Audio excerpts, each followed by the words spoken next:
drug deals 15 feet from the house. There's things like that. It's your responsibility as a buyer to walk that street. What are you seeing going on out there? Yeah, it's a tough market. And this is coming from somebody who does a high level of business. And it's one of the most difficult markets that I've seen in a really long time. We're in what I would say would be like a trout.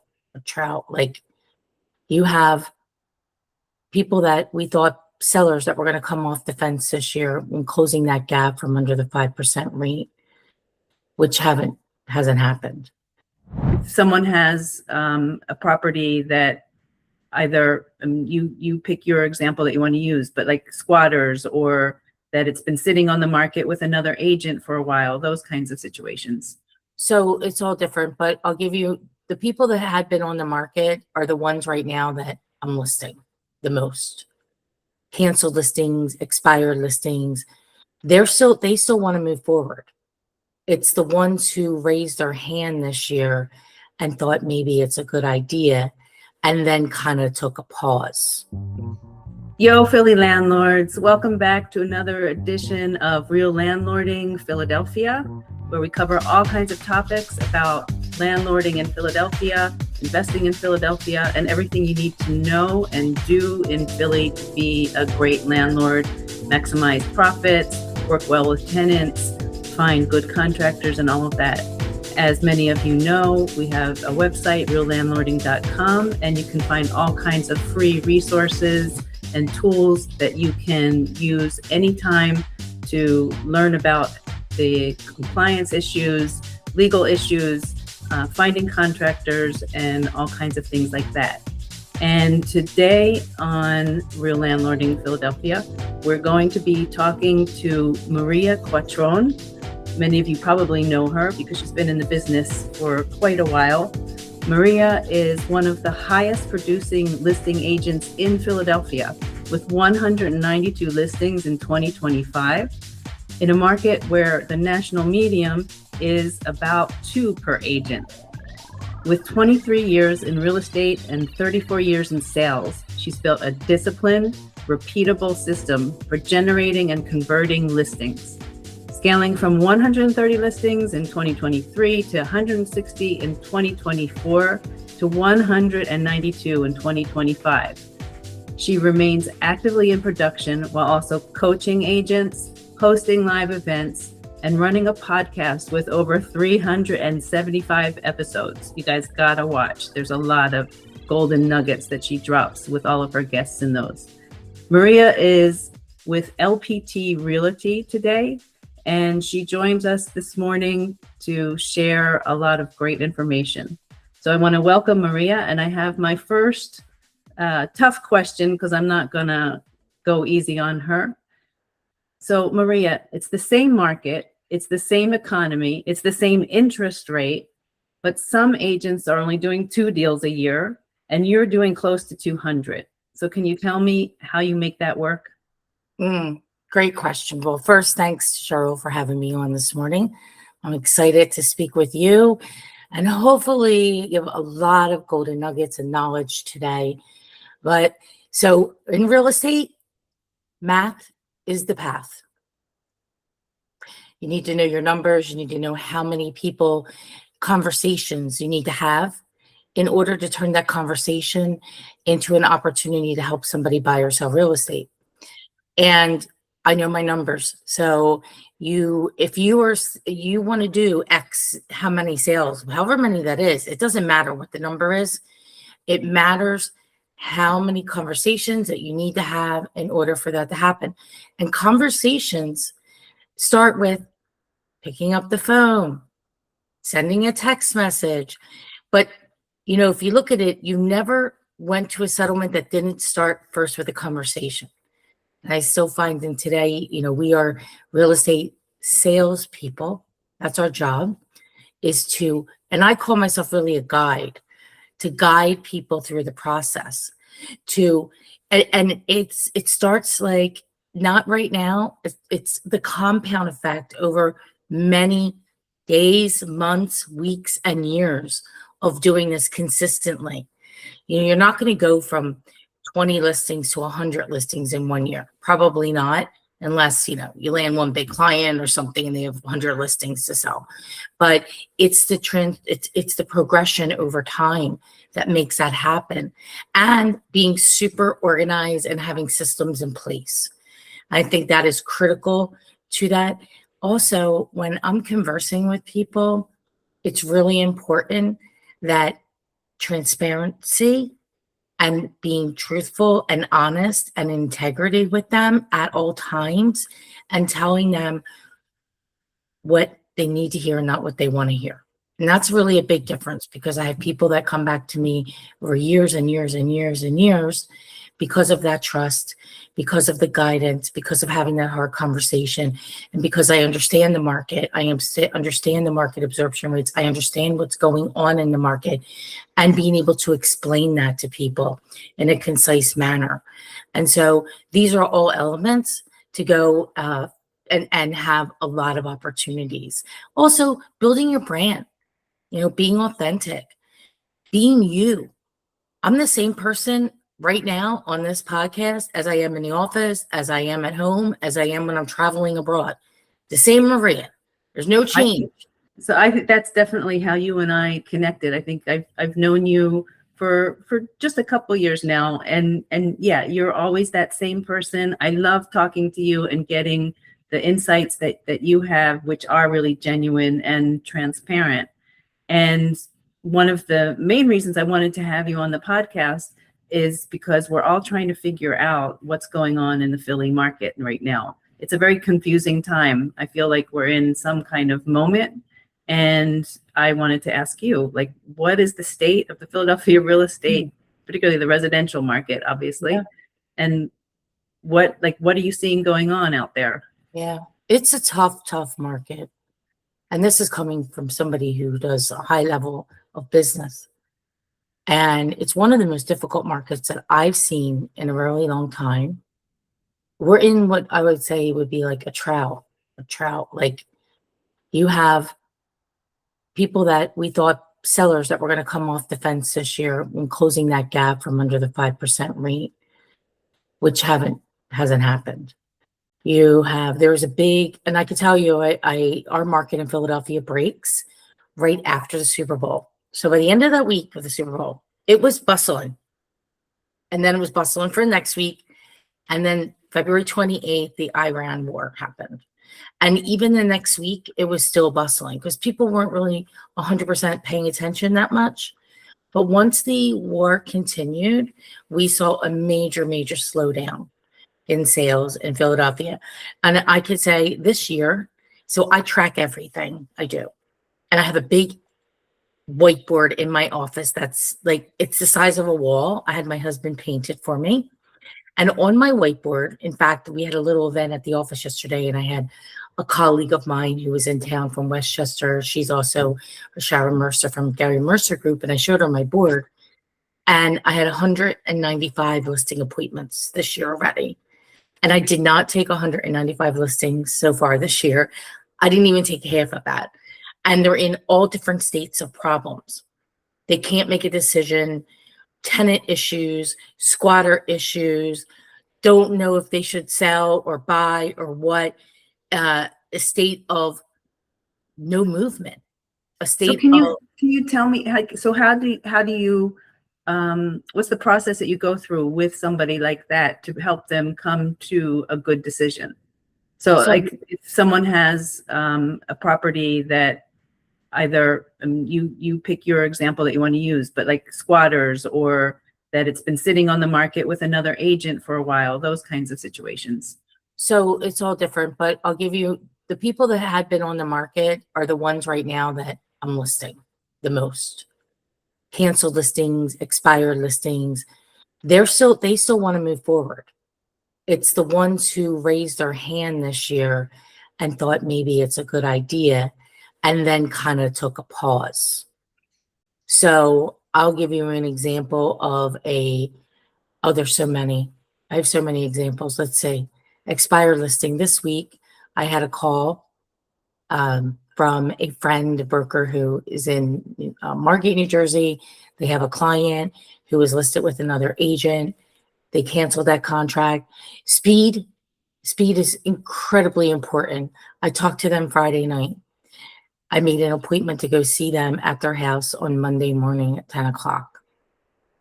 I went, I walked through, I told them what needs to be done there at the house, very directly, not, I said, look, here's what I tell my clients. Please, you want to sell this house for a reason. You have to pretend that you no longer own it and that we're getting it ready for the next person.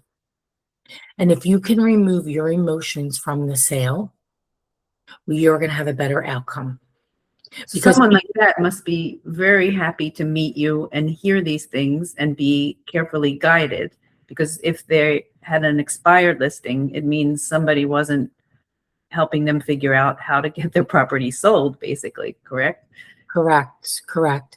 And so I have these similar types of conversations with people all day long. So I went through with them, had the paperwork signed, adjusted the price a little bit. We have a plan. They're supposed to be ready by tomorrow for pictures. We'll have to message them today to see if they're ready. And then what happened, I had a call at 9:30 with another seller who expired. He actually expired in January, but he saved my letter. And he had lost his wife 2 years ago. The house sat on the market for 178 days. He only had a few showings. He never heard back from the agent ever again. And he waited it out for the listing to expire. And then he did a few things around his house. And I had a call with him at 9:30. And I realized that the house was like 7 minutes from this other house. So I said to him, can I come by today? I'm not going to be far from you. And I said, I can come around 12. And he's like, okay. I said, you're ready to put the house on the market now? He said, yes. I said, okay, I'll bring the paperwork. And so it's important that when people are ready, that you move. Agents take too long to do things.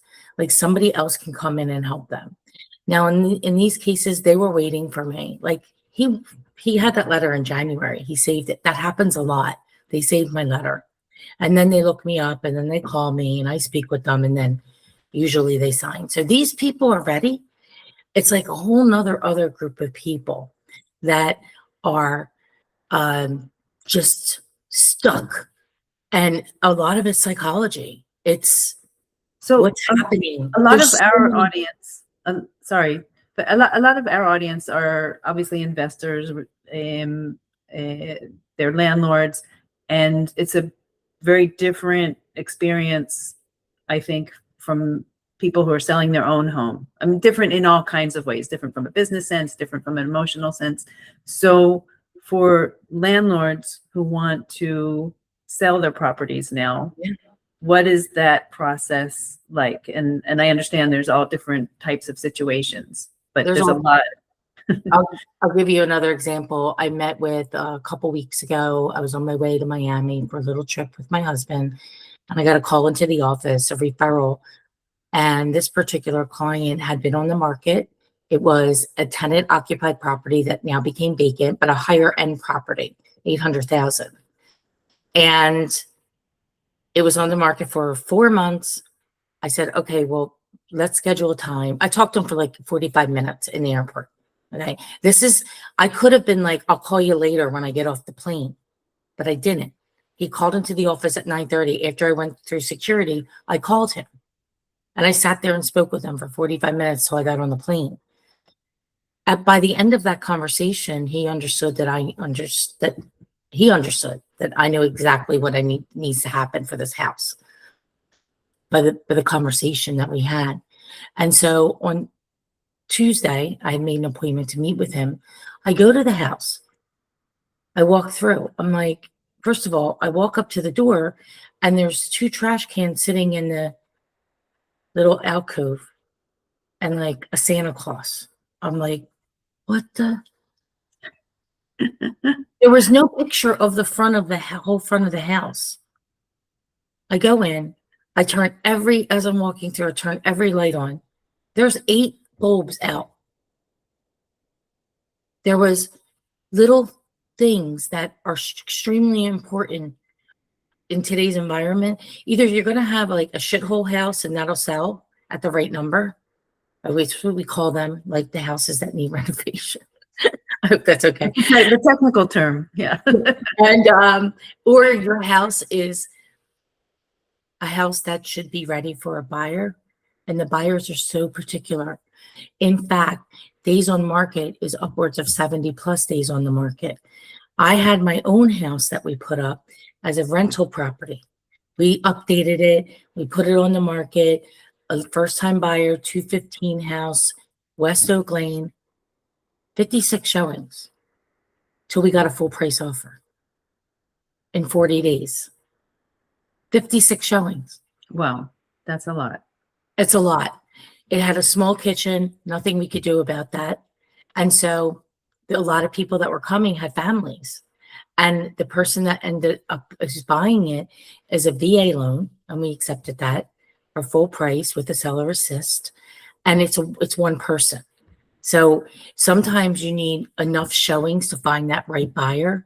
But these are like all these things I talk about, it's critical. It's critical, all of it. And you need to understand it.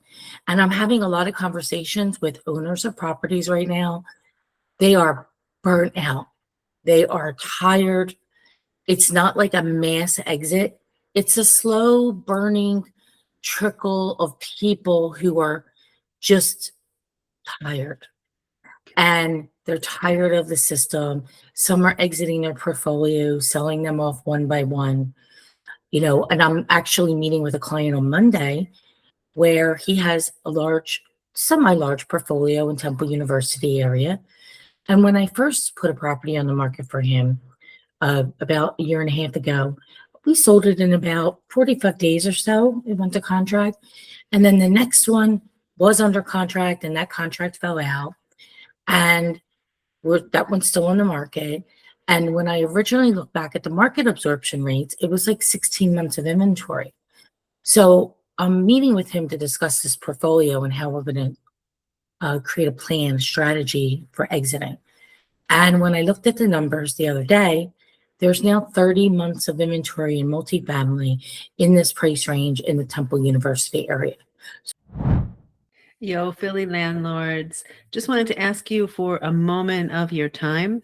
First of all, I just really want to thank you for listening to the Real Landlording podcast, the only podcast dedicated to landlording issues in the Philadelphia metro area. And to help support me in being able to continue to provide that free content and invite the amazing guests that we are able to have, all I need you to do is like, comment, share with colleagues and friends who you think also might benefit from the content. That really helps me in my efforts to keep this free and to keep it coming. And I really appreciate the comments and getting the feedback and hearing what you like, what you don't like, and even ideas, of what you would like to see coming down the line. Also, I just want to remind you that we have lots and lots of free resources and information that will help you at any time in your journey of being a landlord at reallandlording.com. And we also have the Find a Pro resource where you can find tradespeople, contractors, service providers for virtually anything that you need as a landlord in the Philadelphia area. So please make use of that and let me know any feedback you have. I really, really appreciate it. I love doing this. Thanks so much. So what does that mean? That means if not one other property came on the market today, it could take up to 30 months to absorb the current amount of inventory. That's crazy. So that brings me to my next question. So what is going on in different neighborhoods? Like who are the people coming into the market now? Temple, I understand, has issues because it was overbuilt. I think a lot of people didn't really understand student housing and maybe didn't do their due diligence, what's going on at Temple University, how much building they're doing of their own dorms. That's a big part of it. Yeah.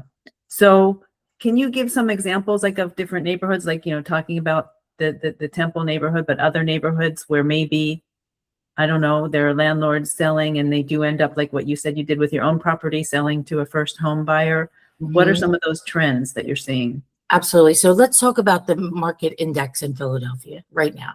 In Philadelphia County, it's 80, which means we're in a slow, it's called slow. Under slow is limited, which is bad.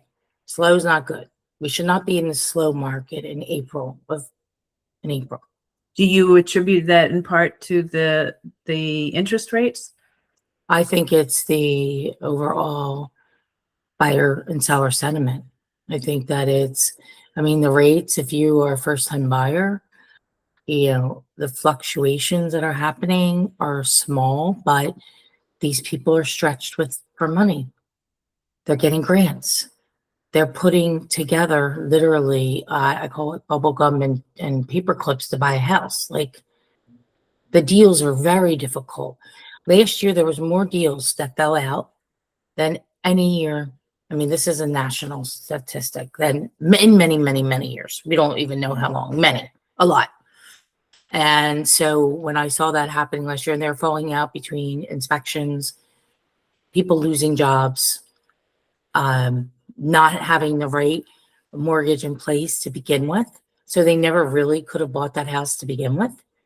Title issues. So I went and I said, okay, so every time I have a new listing, I order title when the listing contract is signed, as opposing to wait to the agreement of sale. So one of the title companies we work with does that for us.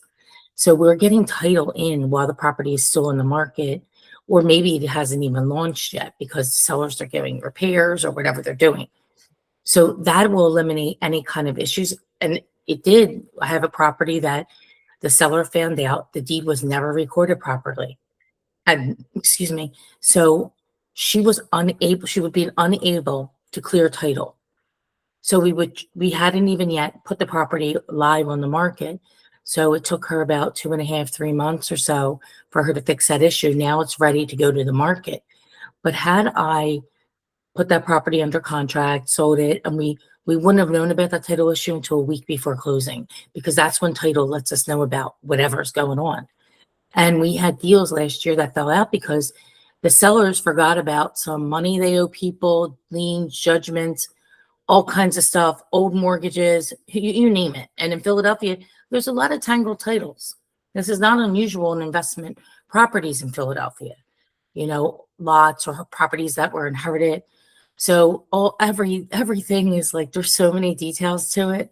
That's why. Can a landlord assume, an investor assume that if they bought the property in the last, I don't know, 10, 20 years, but that they don't have a title issue? Or like what kinds of things might they be surprised about?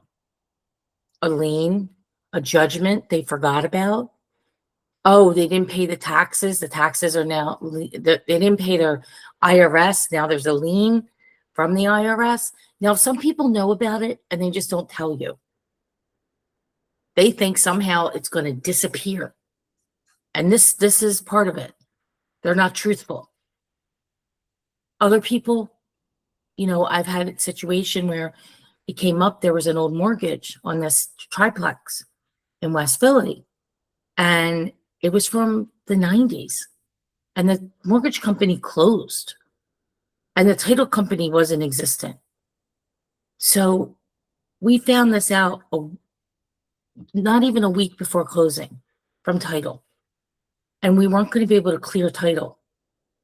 And the seller, why, I don't know, wouldn't extend the closing, even though we did all this work and it's her fault. Really, because she can't produce a document. So we worked around the clock, my staff, we found a solution. That's why the podcast is called Be the Solution. We found a solution and we saved that deal. But we almost lost our commission, right? Our revenue, which, and we did all the work. Like that happens a lot in my industry where we do everything right. And then people don't want to do their part. And we end up doing the seller's part, the buyer's part, the agent's part. It's crazy. But it's the industry that we're in. It's the industry that I've been in a long time. So we know how to navigate through it, but it is not for the faint of heart. And most people just don't know how to navigate through this. So this is really great information that I think reveals to people who may not understand what goes into making a deal happen and all that an agent has to do. Like there's work, there's real work. It's not just opening up doors to show properties. And it's also work that if you don't have experience, you might not either know to do these things like that. I would have never thought about running title in advance, and rather than making it a big surprise event, right? What do most people do? A couple of weeks before closing, or Let's even just the say, week of closing? yeah, let's just say that a contract is a 30-day contract and you get the contract back. The agent waits a couple days. They send it over to title. Title waits a couple days. Then title comes back. It's a week before closing. Title's not back yet. That's BS. Because everybody works based on the timeline of contracts. Except we do not.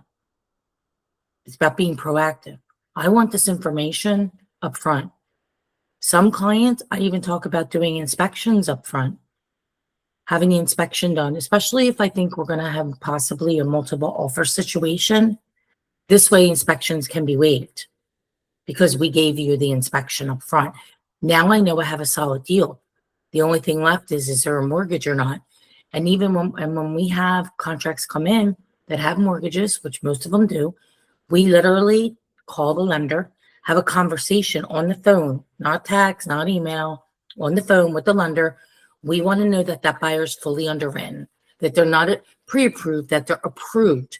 We also require a BFI, and I talked to all my sellers about this and why we're going to ask for this BFI and get their, because they have to say yes to that. BFI? Buyer's financial statement, buyer's financial information. It's a buyer financial statement. On there, it tells us, where do you work? How much money do you make? Do you have any lawsuits against you personally? How much money do you have in the bank? Where is the money coming from? Is it in stocks? Is it in 401k? Is it liquid right now? Do you have to pull it out of another house? And if you only get the approval or pre-approval and not get this information, you don't really have a full picture. So we insist on it, unless it's cash, and then we require proof of funds. Like print out the TD bank thing, strike out the account number, and send proof of funds with today's date on it. So explain to me a little bit. I think one of the confusions for many investors, home buyers, anybody who is dealing with real estate and doesn't do this on a daily basis, what are the different kinds of agents? Like you are talking about yourself as a listing agent, and then there's leasing agents and buyer's agents. When I'm selling property, do I want to specify that I'm looking for someone who specializes only in listing properties? That's something that I think people could really benefit from understanding. So the national average on sales is 4 to 6 sales a year. Last year, 70% of agents said 0. 4 to 6 sales a year is not going to get anybody anywhere fast in experience. A buyer's agent's job is completely different than a listing agent's job. Buyer agent, you're showing your buyers houses. You're guiding them through the process of what it is to buy a house. On the listing agent's job, we have to find the listing first, right? Develop the relationship with the seller, find the listing, get the listing, market the listing, which then work on getting the listing to the closing. It's completely 2 different jobs. They're not even the same job description. And the amount of information and knowledge that you need to know to be a listing agent is way far greater than being a buyer's agent. It's totally different. So why don't they get compensated more? Well, I do, because that's how I structure my that's how I structure my deal. I do get compensated more. And I have a lot of expenses and I have a lot of things that I pay for sellers. And that's how I need to do it.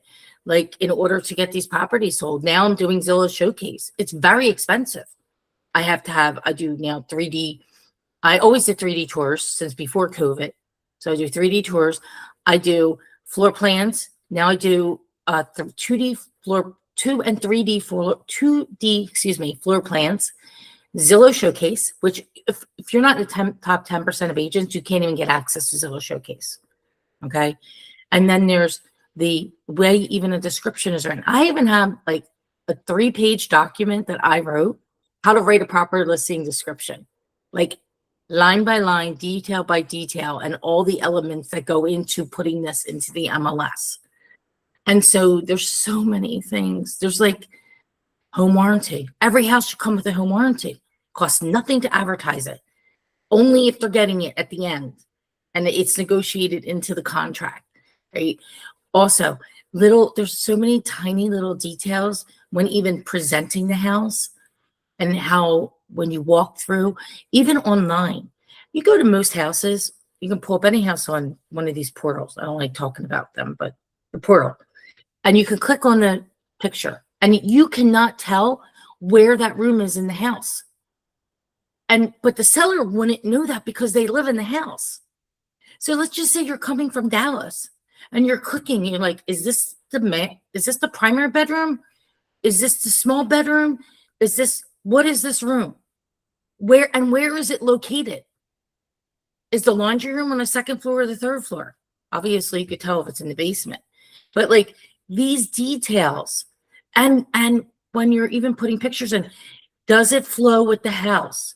Or you're putting a picture of, it's crazy. I'll see a picture of a living room, a kitchen, a master suite, then the bathroom downstairs, then the basement, then the outside, then another bathroom, and then another bedroom. Where's it all go?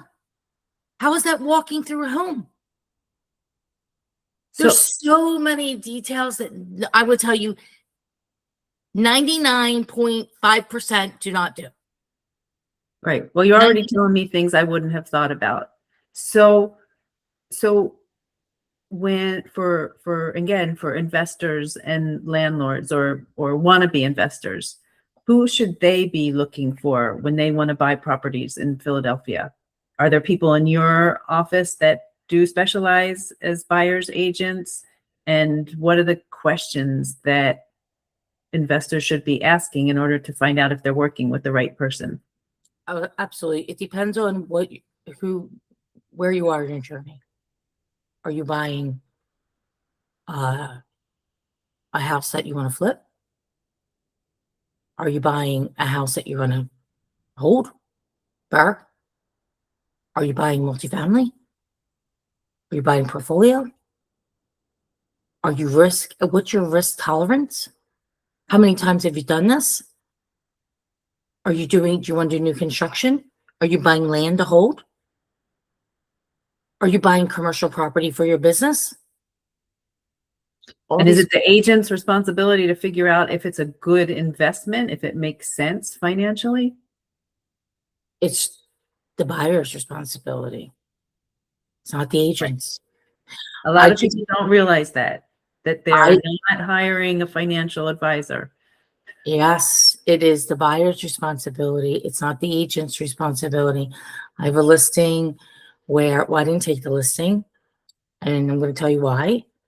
The agent sold it to the buyer for $182,500, which they should have paid like $130. And you always make your money on the buy. If you buy it wrong, you're never selling it right. They paid $130 for the reno. They had it listed originally for over $400. It's a 2-bed, 2-bath South Philly. Maybe if all the stars were aligned, max value is $340. But the problem with this house, besides the water in the basement and the heater being on, like dirt around it, like they broke the concrete and then didn't fill it in. No first-time buyers going for that. Is what's happening on the corner. Drug deals. 15 feet from the house. There's things like that. It's your responsibility as a buyer to walk that street, to be there. Yeah, people buying stuff from afar. This person's in New York. It's like there's no get rich quick scheme though. Like everybody thinks that. And if you look right now in the market, a lot of properties unfinished. I pulled something up the other day for somebody. I was looking at one auction.com, another prop.net, another one that is another bank owned. These properties aren't getting done. They're not getting completed. People are losing, I mean, tons of money. I said, listen, I'm going to be very direct. It doesn't matter what you bought it for. It doesn't matter what you want. It doesn't matter how much money you have into it. The market does not care. It just matters what a buyer is willing to pay. And most of the people lost tons of money. I see rarely are people making money today. And they all come to me from other people. You know, and they say, I wish I would have met you first. I bet. So yeah, I understand that. I've seen that in a lot of instances in contracting, for example, like, you know, hiring the wrong contractor can kill a deal for obvious reasons.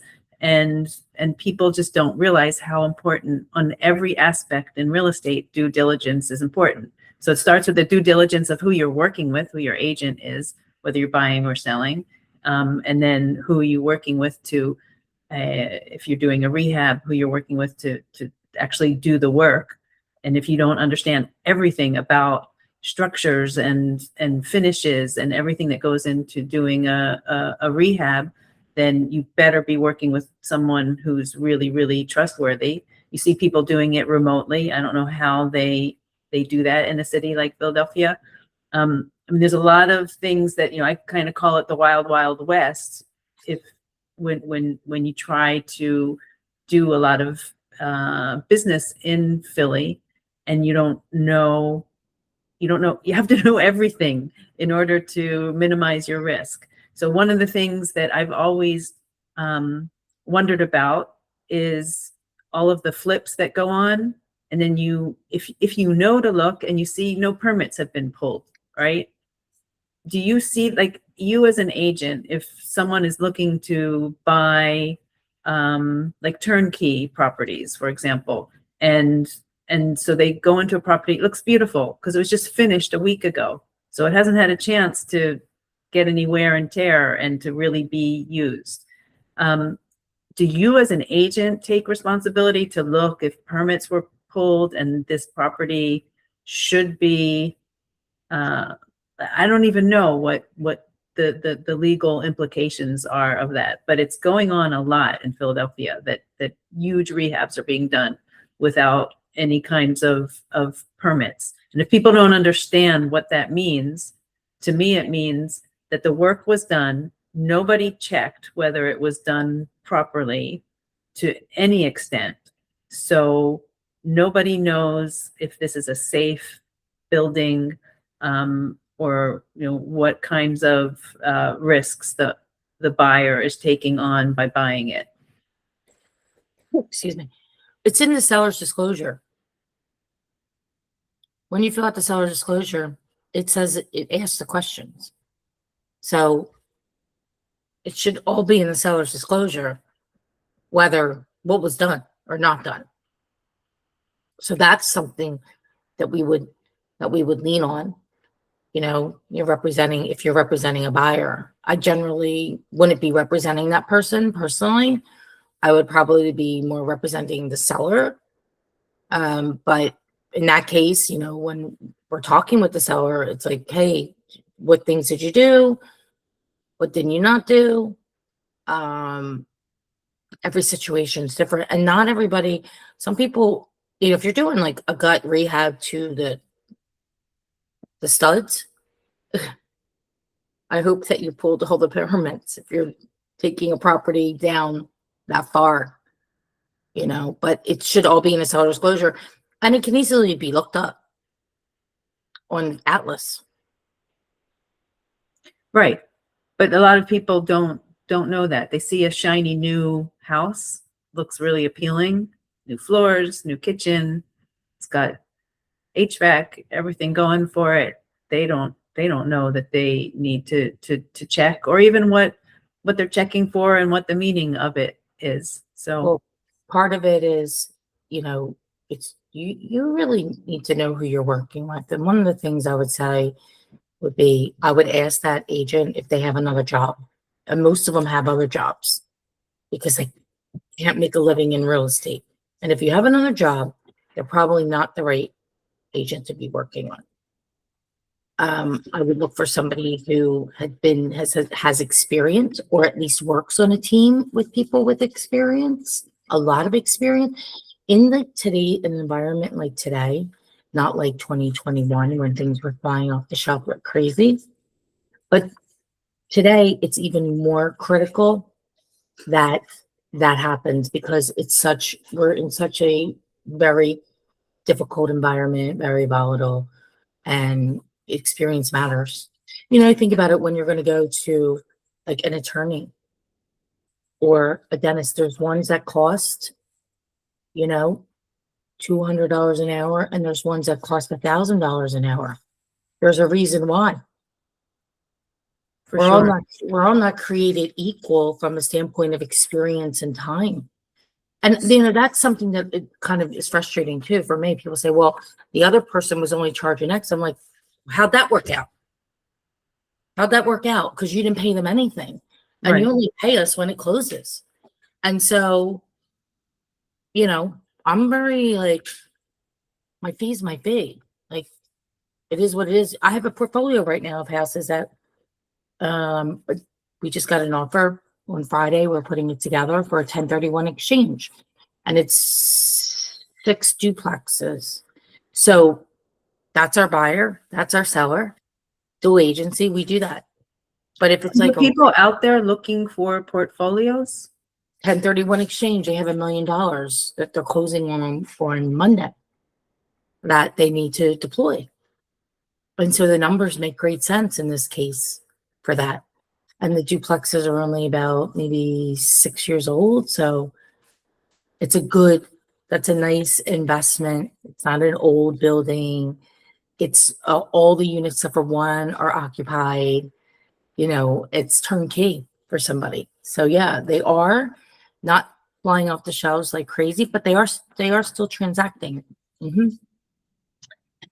So you're talking about experience, and one of the things that was really popular in the market, and I don't see it as much anymore, is wholesaling. And I remember when I first entered the Philadelphia market 10 years ago, and I did buy a few properties from some wholesalers, and I was able to discern there were some really good wholesalers. And then there were the people who had, I don't know, taken a guru course or something last week and were already trying to sell me properties. And it was clear that they weren't professional, and I couldn't trust what they were telling me.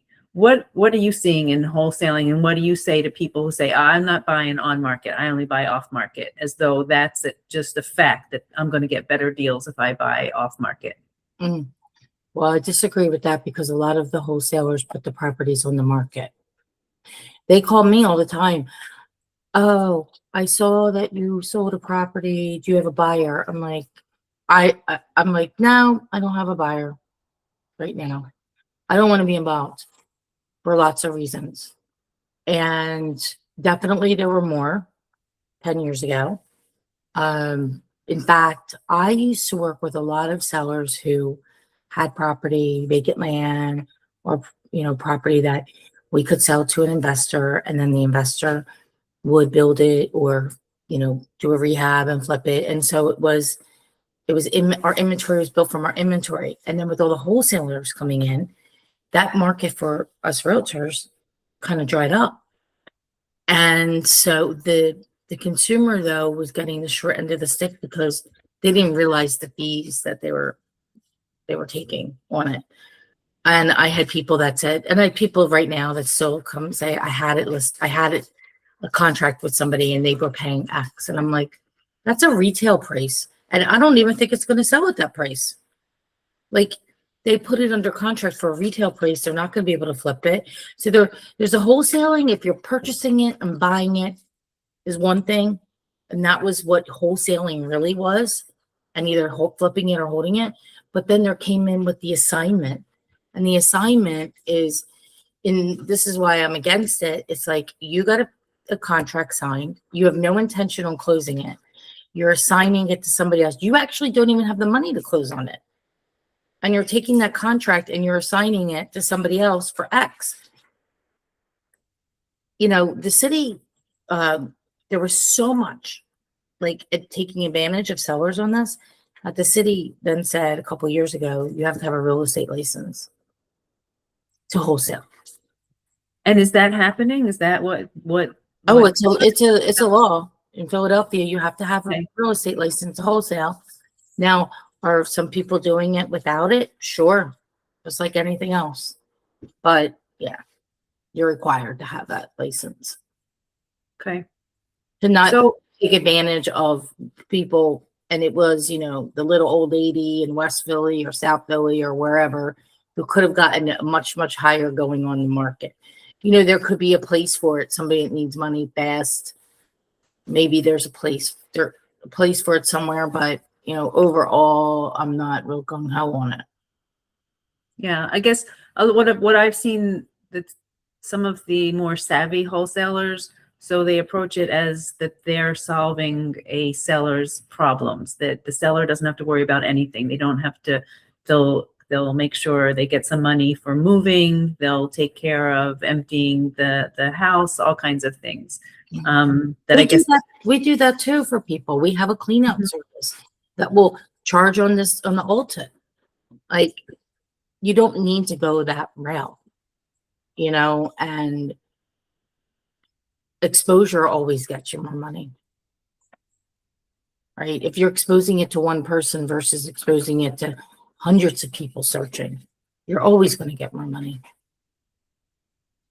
So what are some of the major errors or misconceptions that you're seeing that are hurting people when they're trying to sell properties? And again, if it can be more about investors and landlords.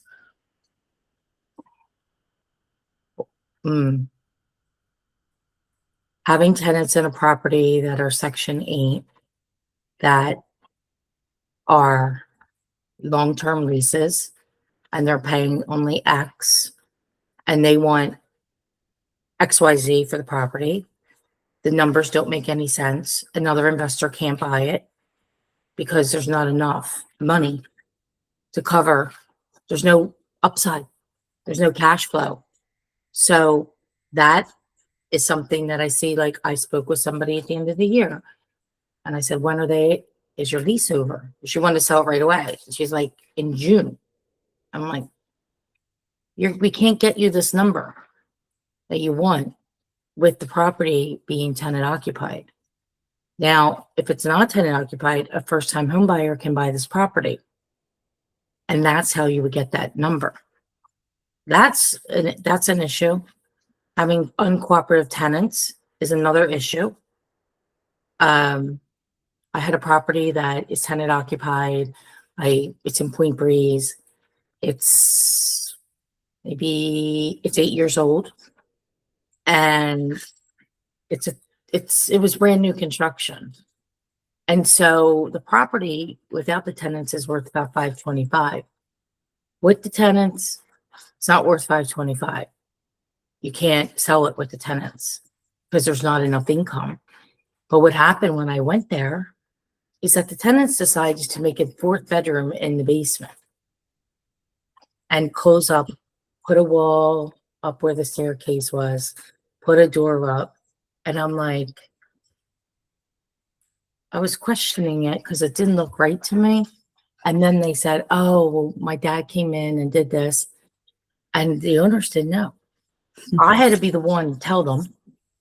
Now, they think we're putting this house on the market. This is like weeks ago, and I haven't even heard back now. So I do all the stuff, right? And then I get ghosted by people. Like, they don't get back to me. I already did the numbers. I've already met with you twice, 3 times. I went to the property. I took video. I do all this work, hours of work. But that could have been, by the time I go there, come back, 4 hours, the whole thing. And yet property's not on the market. And now they have to figure out what they're doing with this 4th bedroom situation.